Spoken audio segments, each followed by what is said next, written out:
Welcome to What's Not Priced In, a weekly investor podcast by Fat Tail Investment Research. In a world of confusion and rapid change, experts Kirill Prakapenka and Greg Canavan look behind the headlines to unveil the hidden opportunities within the Australian stock market.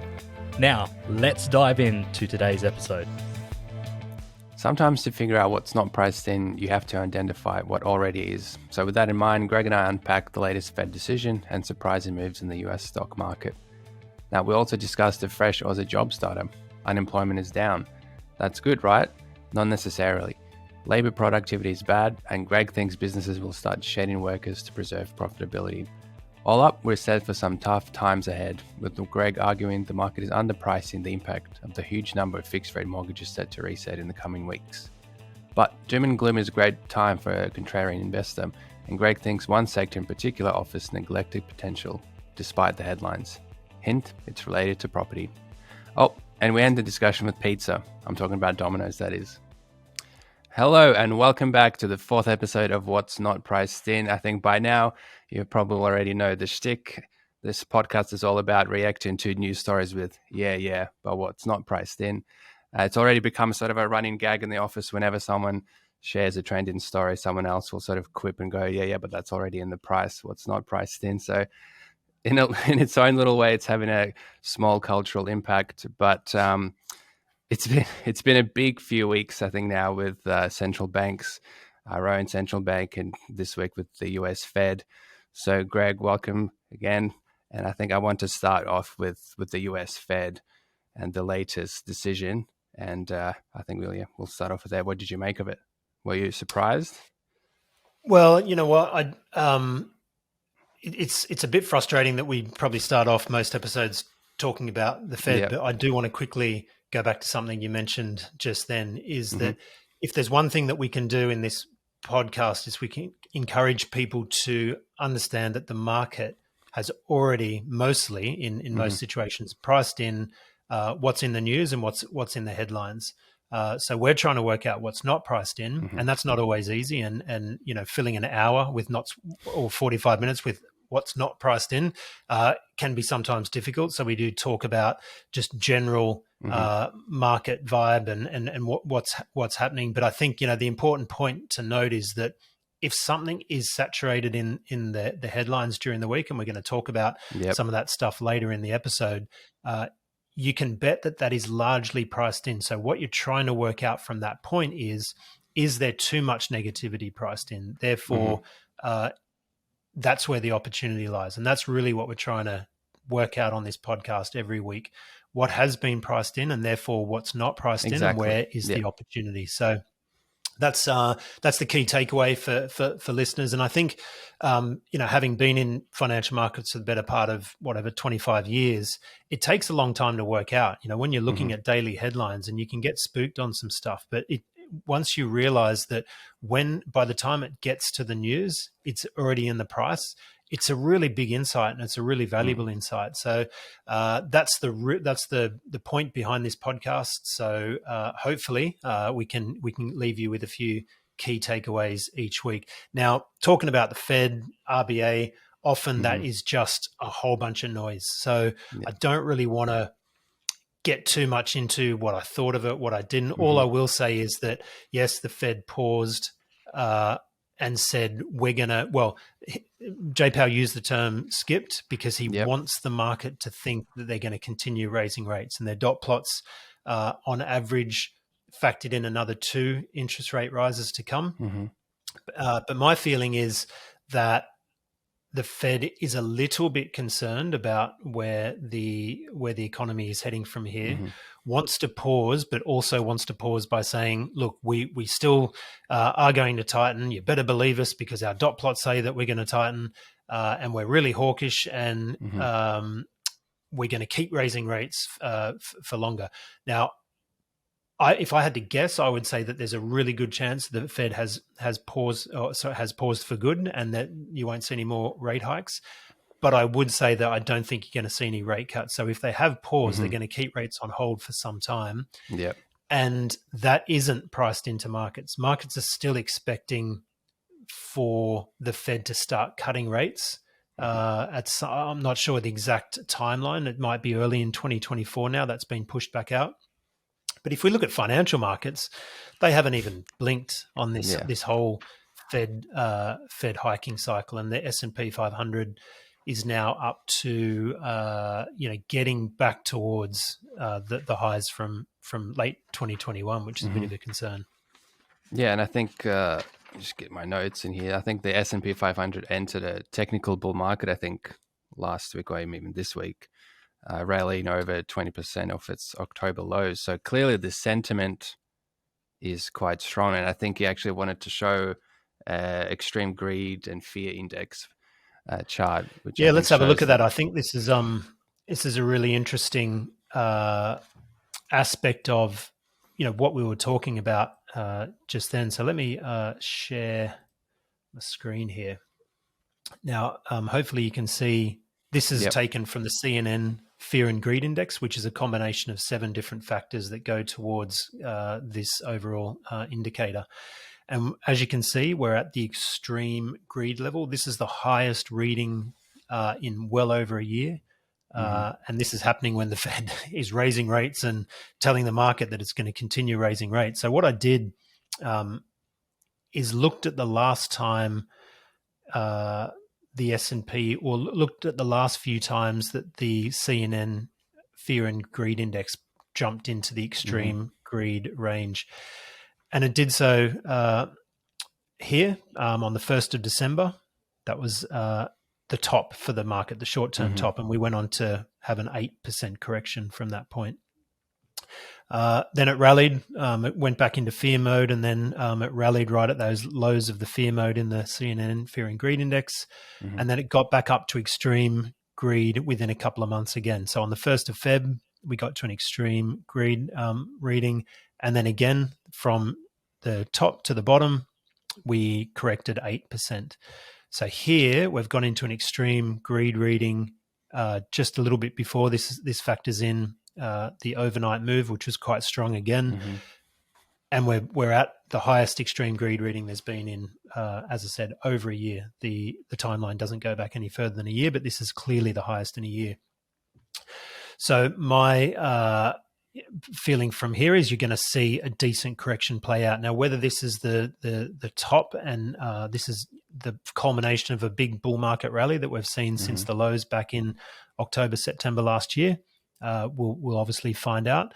But this is clearly we're just seeing a big spike in sentiment. And what's more worrying about that is that it's a very narrow rally.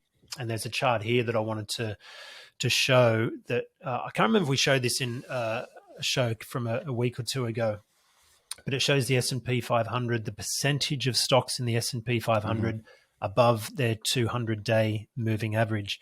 And that peaked back on the 2nd of February. So that was the last time you saw the extreme greed reading. And it's since corrected from there. And even though we have seen a bit of an improvement in that metric recently, we're nowhere near back at the high. So you could say that the internal high for the market was really back at the start of the year. And this sort of points to the narrowness of the recent rally. And as everyone knows, that's been concentrated around the tech stocks. And it's a similar situation here as well in Australia. I pulled out this chart just to show the ASX 200, the number of stocks that are, or the percentage of ASX 200 stocks trading above their 200-day moving average. That peaked on the 3rd of February. So pretty much the exact same time as it did in the US. And we are obviously really struggling with our interest rate situation as well. So you've seen the internal peak of the Aussie market was back here at the start of the year. And as we've mentioned before, obviously that was on the back of rallying US markets on the hope of a China reopening. And that's clearly peaked higher, and we're really starting to struggle now. And the whole trend of that moving up from the lows last year now looks like it's starting to roll over. If you look at these moving averages here that are heading back down. And just to go back to the US market, this index here is called the MOVE index, and it's not a widely known index, but it's a measure of volatility in the bond market. And when bond market volatility is quite high, it has an impact on stock market liquidity.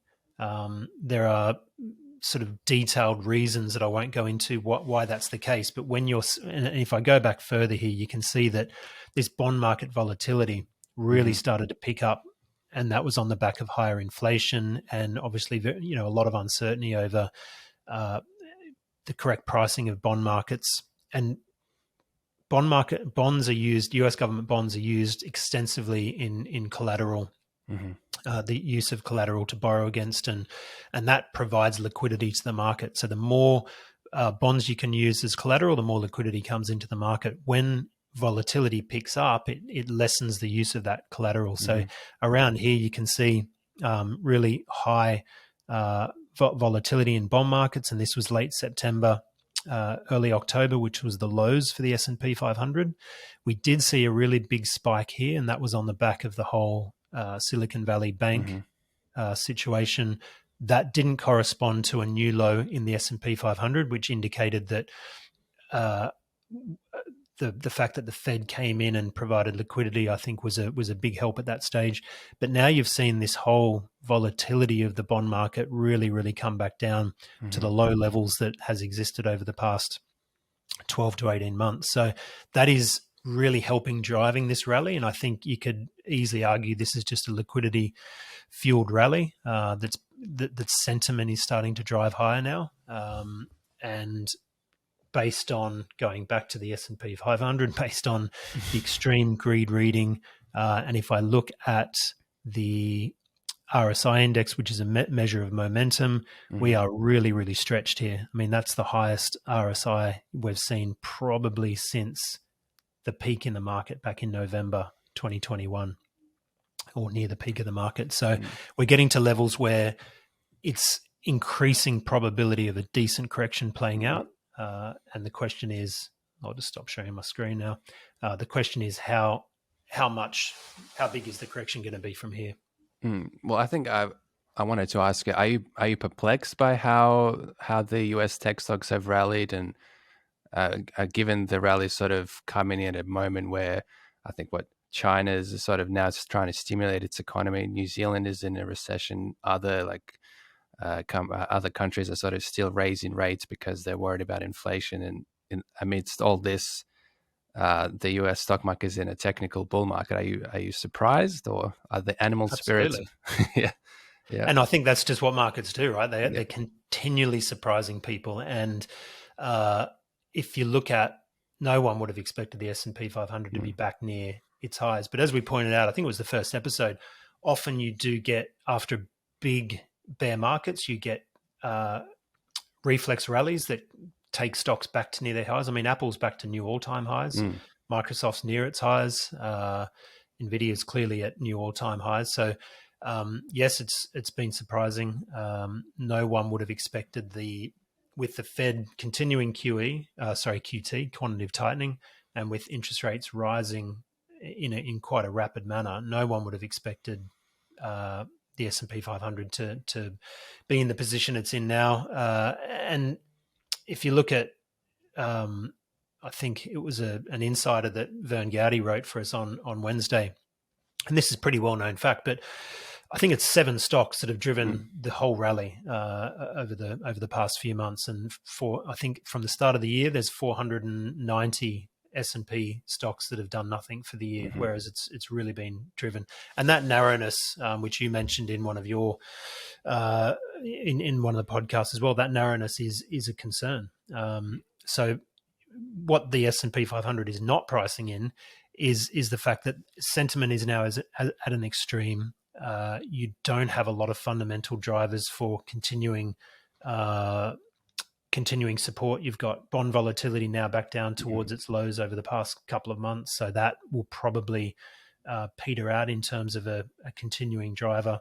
Sentiment indexes, not just the CNN Fear and Greed Index, but just investor sentiment surveys have now gone back up to where they were back in their highs in 2021.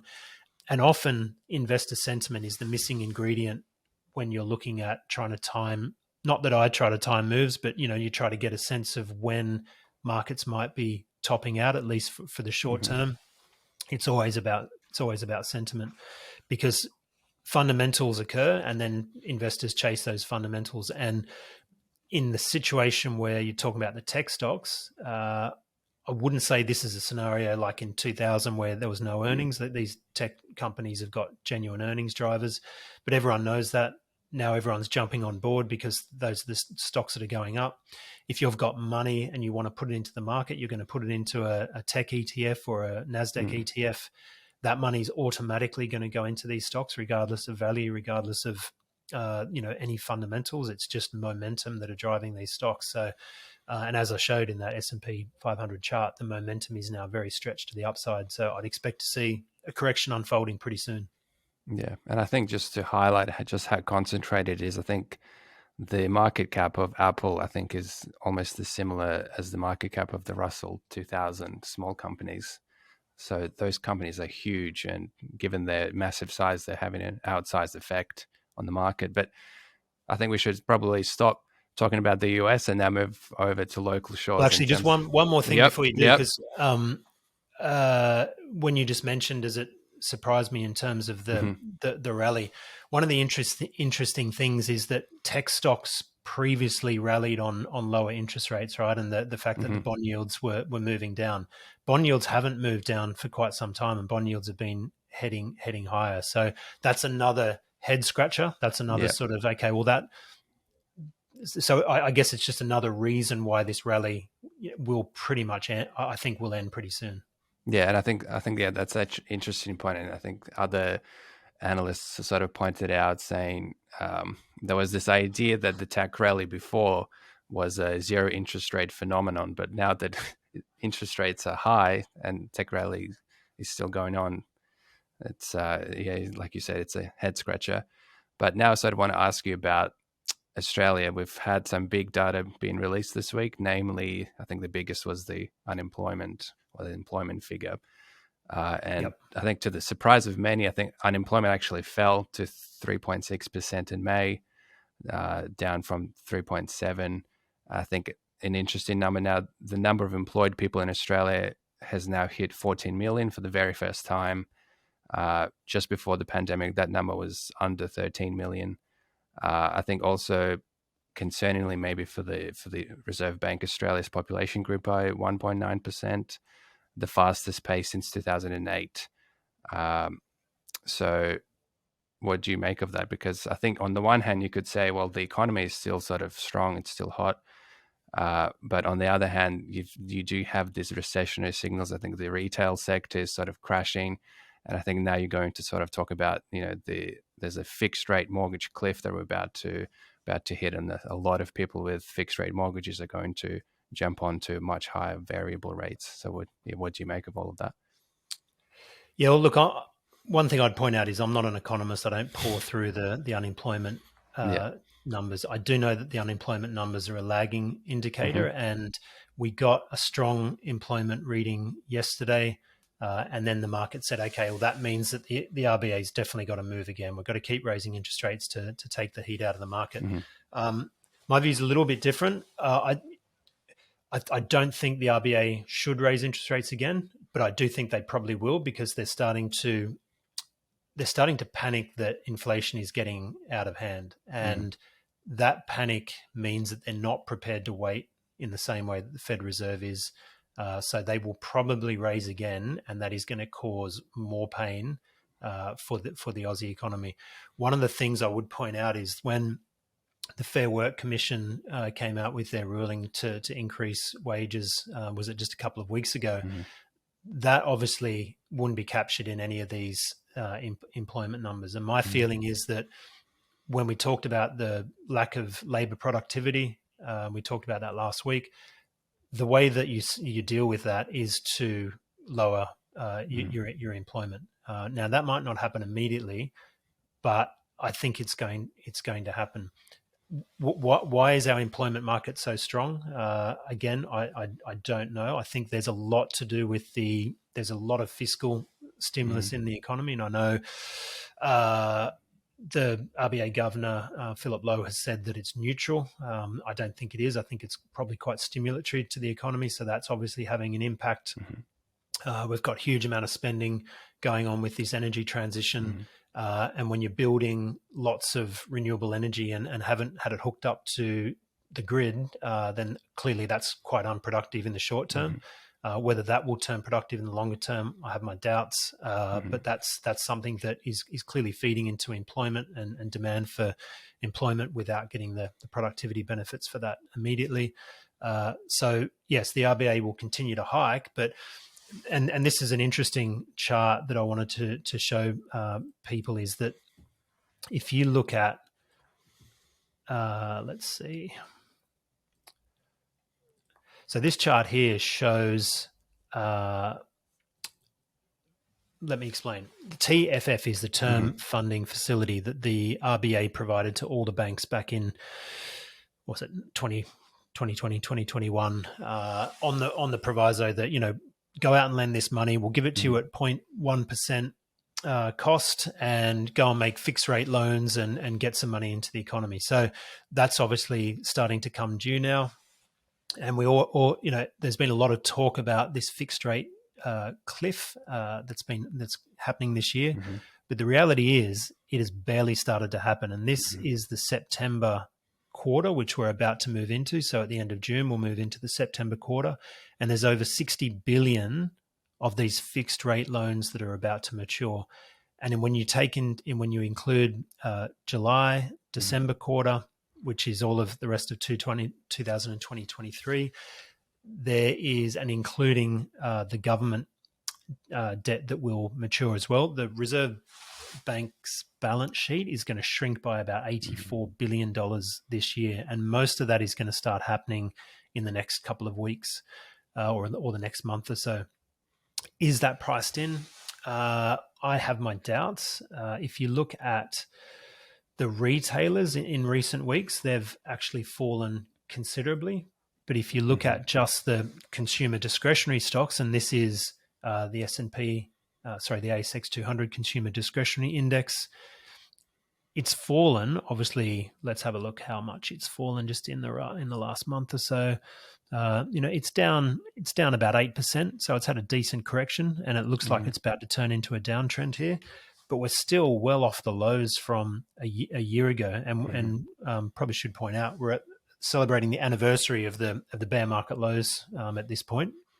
So it's been a year of grinding higher, and it looks like we're starting to turn back down. Now, my view is that this sector probably hasn't priced in the huge wall of fixed rate loans that are about to mature. Now, I know that a lot of people have talked about this. I know that there's a lot of commentary about this happening, but I haven't really seen too much to say it is going to hit in a major way in the September quarter.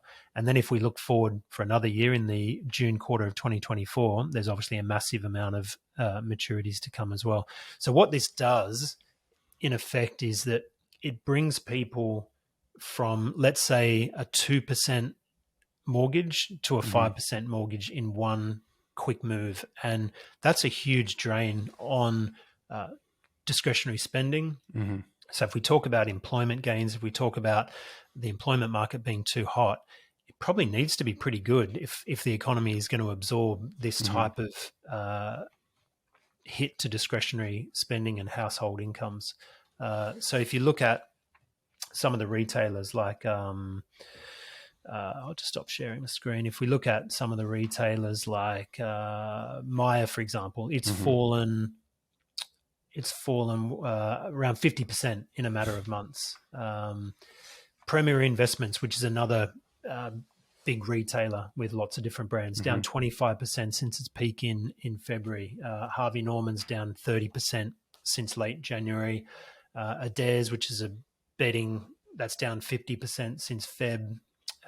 Super Retail Group, which is the Rebel franchise and Super Cheap Auto, it's down more than 20% since April. And JB Hi-Fi is hanging in there, down 15%. But, there's a lot of damage that's been done just in the retail sector. And those stocks are certainly starting to price in this coming sort of hit to consumer discretionary spending. I'm not sure if other stocks in the sector are looking at that in the same way. So I think there is some more pain to come. And if the RBA continues to raise rates, which looks like they're going to do because they think they're behind the eight ball. Mm-hmm. I think there's going to be more pain to come. And I think you mentioned all those retail stocks. The management themselves have sort of hinted that they're seeing much lower sales. I think some of them that you've mentioned have already sort of downgraded their forecasts. But the reports that I've seen from the management, they're not exactly saying that it's doom and gloom. So there could be even further downside to come, as they're not really anticipating just the amount of hits that the consumer is going to take. But in an interesting way, I wanted to quote you. And I think you recently wrote to your subscribers something that's going to cheer a lot of people up. And you said that household finances are going to take a big hit in the September quarter. This will occur at a time when people are starting to lose their jobs. Labor productivity is woeful, and businesses will shed workers to preserve profitability. So that's not exactly it's very exactly something you want to hear. Happy Friday. Exactly. But I think that's interesting, because if it is the case that the Aussie consumer is going to struggle, even though the Reserve Bank continues to hike rates, I think we might see maybe a big drop in inflation down the track, because retail goods like furniture, food, clothing, footwear, they comprise about 1/3 of the Australian Consumer Price Index. So if we all start spending less on all those things, that's going to influence the CPI in quite a big way. So basically, it's interesting to sort of monitor. Now, and then on the other side of that coin, Kirill, you've got household energy costs rising sharply, which is going to feed into the inflation numbers. But when you think about it, it's the same. Like if the RBA is hiking rates and taking stimulus and liquidity out of the market, then there's a smaller pool of money that is left in order to spend on essentials and discretionary items. So if your energy costs are increasing, and in some cases they're increasing 30, 40, 50%, that's just less money that you have to spend. So in an environment where there is not an increase in stimulus and prices are going up for essentials like energy, then that is in many ways deflationary, because you have to pull back spending in other areas in order to finance that essential spending. And that's one of the things that I guess is really difficult with this inflation, is that the RBA is raising rates to try to get inflation down, but the inflation numbers that are really feeding in, like the energy and petrol prices and stuff, the RBA can raise rates as much as they want, and it's not really going to help get those prices down. And that's why we pointed out last week, it was frustrating that Philip Lowe said that the government is working to get inflation down by spending more money to give to people that will hopefully push their bills down. To me, that is not helping with inflation. That's actually fueling it. And what would help with inflation is to look for more gas and energy to get more to market at a lower price. Yeah. And I think just today, I think AGL came up with a profit upgrade. And I think they were saying that in full year 2024, market conditions are going to improve. I think the stronger electricity prices. I think the front page of the AFR was saying that power bills might actually rise 50%. So it's not really looking great for the Australian consumer. And this is all happening at the time that the Reserve Bank is probably becoming more hawkish. So I guess what's not priced in is maybe Armageddon, I guess I could say. Well, maybe not Armageddon, but certainly if you think back to that chart I just showed on the consumer discretionary side, it made its low in June last year. And I don't think anyone really thought interest rates were going to go as high as they are now, with the RBA pushing to go further. So to me, it's just a sector that hasn't necessarily priced in more pain to come in the next few months. I think retailers are going to be a great buy. Certainly, it could be within the next few months. It could be by the end of the year. But I think there's probably more pain to come in that sector, purely because it is so susceptible to short-term consumer spending, and the market does react pretty quickly. So I think there's probably downgrades to come in that sector. at which point it could be quite interesting to look at. And just as a you mentioned AGL there. I remember back in, was it 2021? I was recommending Origin to my subscribers because at that point you could effectively get its electricity or its energy generation business for free. It was priced at almost zero, and you were just paying for the LNG assets that it had in Queensland. So the market does do some crazy pricing from time to time, and now we're back at a point where I think it's Brookfield has come in and made a bid for Origin, and so that's another company that we're going to lose to foreign interest because we've had such short-sighted pricing on these assets, and now Origin's also upgraded its profits over the past couple of months on that asset. AGL's doing so now. So the time to move on these assets is when everyone hates them, but you just probably don't want to move in too early because there might be some more downside to come. Yeah, definitely. I was looking at some of the metrics for those retail stocks, and they definitely look attractive, but they can definitely also be a value trap in the next months ahead if earnings continue to be downgraded. I think, for instance, Citi just downgraded Lovisa, and Lovisa, I think, was one of the stronger retailers. They sort of continued to roll out stores, and people continued to buy cheap jewelry. So, yeah, it's a great business, by the way. It's a really, really well-run business. It's got a really high return on equity, and that's the thing about retailers. They can be very profitable when they're well run and they've got good management, good inventory management. But at times like this, when people are pulling back on their spending, you do see big declines in the share prices, and that's the time to move in and buy them. I mean, we've owned Lovisa before, made some good profits on it, sold it. Can't remember when we sold it actually, but it sold it around probably a little bit above where the price is now. But it will be good value again, and be time to move back in and have a look at it. But you just got to be careful of not jumping in too early when there's headwinds in terms of the earnings, and I think we're still in a headwind stage for that sector. And I also briefly wanted to get your comment on China. I think Australia's economic fate is sort of closely linked to China, and there's been a lot of news from there. I think just recently the Chinese central bank decided to cut its main policy rate, and that was for the first time in 10 months.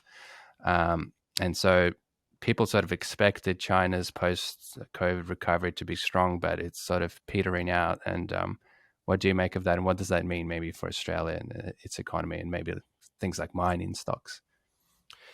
Well, I think China's just experiencing what it's experienced for the past few years. It's tried to slow its property sector down. It's tried to adjust its infrastructure-led growth model. And every time it does that, it gets into a point where it slows down a little too much for the central government's liking, and then it moves and comes back with some stimulus plans. So we're seeing that now. We did point out, it might have been the first episode or at least the second, that the yuan had fallen considerably versus the US dollar, and we showed how that tracked copper and iron ore prices, and we said that there looks like there should be a bit of a rebound to expect, and we've certainly seen that over the past couple of weeks. I might just show you the charts of copper and iron ore, just to give you an update on what they look like, because it's interesting in that we have seen a nice bounce from, this is a copper price. We have seen a nice bounce, and we're moving back up into these moving averages. So if copper is genuinely in a change of trend, I would expect to see this sort of move up higher through those moving averages. If it's still in this downtrend, you'll probably see some selling pressure come in now and move down. The iron ore price, I just need to change the chart to look at that. That's also had a little bounce recently, back up around these moving averages. So it remains to be seen whether we are sort of going back into higher prices here, or whether this downtrend will continue. And I thought it just interesting to show, given that China is such an important economy in terms of consumption of commodities and stuff like that. This is the oil price. This is the Brent crude oil price, which is the international benchmark, really getting down towards these longer term support levels now. So I mean, I'm bullish longer term on traditional energy, oil and gas, all that sort of stuff. We have seen a big correction in the oil price. It is starting to bottom around these levels, and I think this is a a good time to be accumulating any energy stocks, oil, gas, all that sort of stuff. So what's not priced in here is the fact that we are going to see an eventual rebound for the global economy. The tightening phase will end. I'm not saying we go back into a monetary policy is going to act with a tailwind anytime soon, but this is pricing in a global slowdown and has been for some time, whereas some other parts of the market haven't at all. So I think that's encouraging. And you've also seen the Aussie dollar really respond recently, and especially with the recent news of the Chinese stimulus. Aussie dollar, Aussie economy, Aussie commodity stocks always love news of a stimulus, and even the yuan has had a little bounce there. I'll just sort of zoom in on it because you do have to look quite closely. It's had a little bounce there on news of stimulus. So everyone's excited about the Chinese stimulus coming through, but often, and look, I'm not saying it's not a positive thing for some stocks in the market. It's good, but it's certainly a sign that Chinese are quite concerned about their growth model, and they need to keep topping it up with stimulus. So, longer term, it's not great. Shorter term, it's a boost. Yeah, I mean, stimulus does sound like a positive thing, but it's clearly not coming from a great place. For them to even contemplate stimulus suggests that they are definitely so soon after the reopening as well, which everyone expected would provide a lot more bang for its buck than it did. Yeah. Well, I think now it's sort of this is probably the what's not priced in segment that may be the most in tune with its ethos. I think we always like to say here that if it's in the news and it's in the price.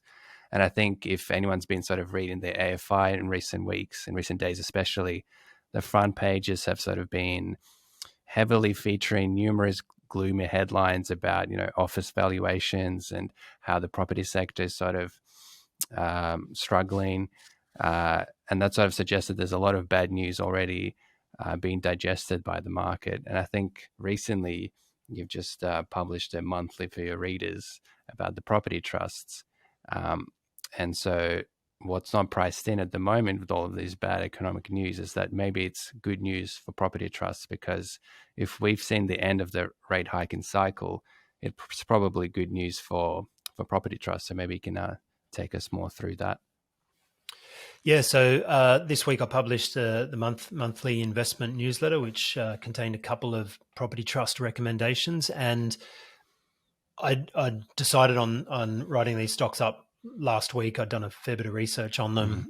There was a couple of really interesting value plays there, and this week I was actually really happy to see the negative headlines come out about the office valuations. I just thought, this couldn't be timed better, because some of the stock prices sold off again. There was clearly a lot of nervousness, but it was just a really good example of the market panicking about something that had already been priced in. So let's have a look at I've written a couple of the big property stocks down just to give you a sense of how they're being valued by the market at the moment. So if we look at Dexus, for example, it's got a big exposure to office, which has been, I guess, one of the sectors that have been hated the most recently. Everyone's worried about office valuations. And Dexus came out last Friday with a transaction of one of its prime Sydney properties. And that transaction was conducted at a 17% discount to its carrying value on the balance sheet. So that sounds really bad, right? It sounds, oh, geez, 17% lower than its value on the balance sheet. We better sell that stock and not go anywhere near it. But Dexus has been trading at 0.66% of its book value for the past 6 months, or even worse, I should say. So it's already been priced in. You look at Vicinity, which is, I think, mostly a shopping center owner. That's 0.77 times book. Center Group is 0.68 times book value. BWP, which is the Bunnings ownership franchise, that's 0.9 times book. And Bunnings is probably one of the most popular REITs out there in terms of its security and safety, because everyone knows that Wesfarmers will pay the bill. What else have we got? Mirvac is 0.77 times book value. So we're looking at these companies that are trading at anywhere from a 20 to 30% discount on their book value. And the market's getting nervous and worried about, in some cases, 5% downgrades. In Dex's case, one of the assets went for 17% below. So when you look at the real world numbers are not looking great. But the market has already priced that in. It's already said, look, we know that this is not good. We know that the situation's looking pretty bleak. So for my mind, this week was almost like a low for property stocks in that the sentiment can't get much worse, because you did see some reactionary selling from some of those stocks, but they're well off their lows. And I might just quickly show a chart of the ASX 200 property index to give you a sense of what the whole sector looks like. And it's actually, as you can see here, it bottomed back in September last year. This is September. And this was also the peak for Aussie government bond yields. The 10-year bond yield peaked around this time. So property trusts are very sensitive to interest rates, very sensitive to market rates. And it bottomed here. Since rallied, we made a higher low there, rallied up again. This was the internal high that I discussed earlier in the piece in February, early February, where a lot of stocks were trading quite strongly. Since corrected back, it's found support at that support level, rolled over again here, found support. So the risk to this outlook is that the RBA just keeps raising rates and smashes I guess the valuations, because when rates rise, what they call the cap rate or the capitalization rate that they use to value their assets, that increases as well. And to be fair, property trusts aren't the most profitable businesses, and that's because they are effectively land owners. They're not operating businesses that can run hugely efficient capital bases. Land is very capital intensive, so it costs a lot to buy and build properties and own them. So the return on equities are quite low with a lot of these businesses. So in some cases, they deserve to trade at a discount to book value. I'm not suggesting that all these businesses should be trading at book value or a premium to book value. I guess what I'm saying is that at a 30 and 20% discount, that there is some considerable value in the sector if you think interest rates are close to peaking, and I do. Even though the economy has obviously got some challenges, property is pretty defensive, and businesses still need to, especially prime property locations, businesses still need to operate, and obviously they need to pay their rent in order to operate. So I don't think, I don't think that this sector is going to take off anytime soon. But I think if you're a long-term, if you've got a long-term view and you can buy and you can collect, like just going through the yields on some of these stocks, you've got Vicinity yielding 6.32%. This is forecast for FY24, I should point out. Centre Group, 6.6%. You've got Dexus at 6.4% and GPT Group at 6.2%. So you're getting a decent yield while you're waiting to see, to see if the interest rate hiking cycle has improved or turned around. So I think there's a lot of interesting options to look at in that sector. Yeah, it's definitely, I think, a perfect contrarian play that sort of looks at what the market is sort of pricing in and then arguing the other way. Well, I think, is there anything else that you sort of wanted to raise, or any other stocks that you wanted to mention? Because I think we've pretty much covered everything. We've pretty much covered everything. We did talk about, we like to have a stock of the week. Okay. So I thought I might just give viewers a quick squiz at Domino's Pizza. Australia's favourite pizza retailer. Say that again? Australia's favourite pizza retailer. Yes. I don't think so. Well, I don't know if it's going to be investors' favourite pizza retailer. It's been under the pump for quite some time, but it did come out with a little profit warning this week. And I just wanted to show that it is now. Wow. That's quite the spike. It's very NASDAQ-like. Yep. NASDAQ 1999, I should say, or 2023. Yep. It has pretty much given up all its COVID-induced gains where people were locked at home, sitting around watching crap on TV and eating pizza. And it's come all the way back down to near this, I guess, $40 support level. I haven't done a valuation on Domino's for quite some time, but I certainly wouldn't be buying at the moment. But I think this is interesting. I think it's coming back down to a support level where you would probably look at it and say, okay, well, this might be interesting to pick it up here after such a huge rally and a massive big pullback. It's coming back down into what I would say is a decent valuation range. I haven't, as I said, haven't looked at the valuation specifically, but I do know it's a highly profitable business. It's a very well-run business. Haven't sort of looked into its growth prospects or how it's managing that growth in its overseas markets, which is where the growth should be coming from. But yeah, just thought it was interesting to point out that it's gone all the way up and now it's gone all the way back down, which is what happens a lot of the times. Yeah. Markets are mean reverting. And to go back to how we started the conversation, I think the S&P 500 is going to see some mean reversion in the coming weeks. Yeah. Well, I think with the Domino's, whenever you see such an extreme run up in price and then an extreme sell down, it does offer opportunities, because I think when people sort of turn away in disgust at stocks like that, they do maybe oversell, and then it does create bargain opportunities. And I think for a while, Domino's did sort of seem overvalued. I think at times it was almost trading like a tech stock, and it's really, selling pizzas to people. And I think yeah, but it was doing it via an app. Yeah, exactly. Well, yes, and using those electric scooters, so it's got that EV theme as well. But I think the growth sort of prospects, I think, maybe also being pared down. I think in the update it said it's maybe exiting Denmark, so it's not like it can grow in every market. It's probably going to be successful in very dense areas where they can sort of deliver to lots of homes from a small area. You know what? It's always the problem. Well, it's been a problem for a lot of Aussie businesses that try to replicate their success, and our market is very limited in the amount of scalable growth that you can deliver, and it's very difficult for some of our businesses to go offshore and try and replicate the type of growth or implement the business model that they've had to do or been able to do successfully in Australia. So perhaps this is Domino's moment where it's realizing that it needs to be a little bit more selective in the markets it tries to expand in.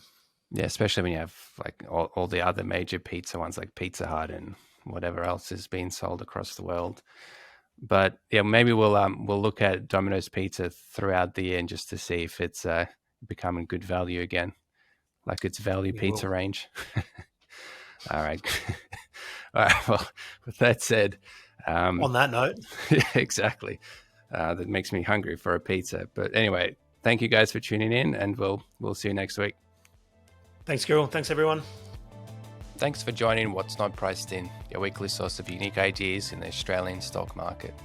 Now, if you've enjoyed this episode, please show your support by liking and subscribing, and turn those post notifications so you don't miss a thing. And stay tuned for the upcoming episodes as we delve into new topics, new trends, and new stocks. Thanks for your support. Hope to see you next week.